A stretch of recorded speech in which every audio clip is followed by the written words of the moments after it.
Hi అండి, అందరికీ నమస్తే అండి. ఆషాఢ మాసంలో గోరింటాకు పెట్టుకున్నారా? నేను ఇప్పుడు పెట్టుకుంటున్నానండి. నాకు ఇప్పుడు దొరికింది గోరింటాకు. ఈ ఆకులన్నీ తీసుకుంటున్నానండి. అందానికే కాదండి, ఆరోగ్యానికి కూడా చాలా మంచిదండి. మన శరీరంలో ఉండే వేడిని తగ్గించి చలువ చేస్తుందండి ఈ గోరింటాకు మనం పెట్టుకోవటం వల్ల.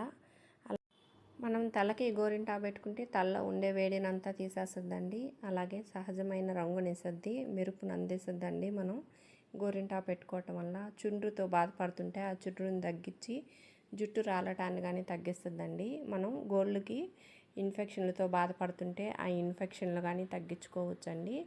గోరు చుట్టుతో బాధపడుతున్నా కానీ అది కానీ తగ్గిస్తుందండి.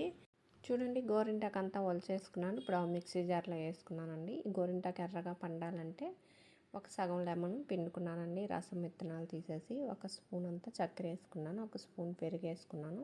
ఇదన్నీ బాగా మెత్తగా మిక్సీ పట్టుకోవాలండి. మీరు బండ మీద అయినా మెత్తగా నూరుకోవచ్చు. ఇప్పుడు ఇదంతా ఒక గిన్నెలో పెట్టుకొని ఈ గోరింటాకుని మనం గోర్లకి అరచేతిలో పెట్టుకోవటం వల్ల ఫంగల్ ఇన్ఫెక్షన్లు రాకుండా చూసుకోవచ్చండి. వచ్చుండే వాళ్ళకి తగ్గతాయి మనం గోరింటాకు పెట్టుకోవటం వల్ల. అలాగే ఇన్ఫెక్షన్లతో బాధపడుతుంటారండి.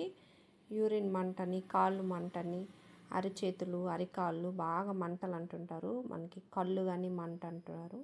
ఈ గోరింటాకుని మనం కొంచెం ఆకు తీసుకొని ఉదయాన్నే కొంచెం నీళ్ళల్లో మరిగించుకొని మనం 3 నెలల నుంచి 6 నెలల దాకా తాగితే ఆ సమస్యలన్నీ తగ్గించుకోవచ్చండి.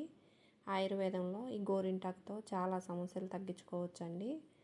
చూడండి, వేళ్ళకి చేతుల్లో ఇలా పెట్టేసుకున్నాను. ఇంకా కొంచెం ఉండింది, కొంచెం మా అబ్బాయి చేత కొంచెం చేతిలో అంతా రుద్దించుకున్నాను. అలాగే చూడండి, 1.5 గంట సేపు ఉండించుకున్నానండి. కాస్త బాగా ఎర్రగానే పండింది. ఇది త్వరగా పోకుండా కొంచెం కొబ్బరి నూనె తీసుకొని మీరు ఎక్కడ గోరింటాకు పెట్టుకున్నారో అక్కడంతా అప్లై చేసేసేయండి.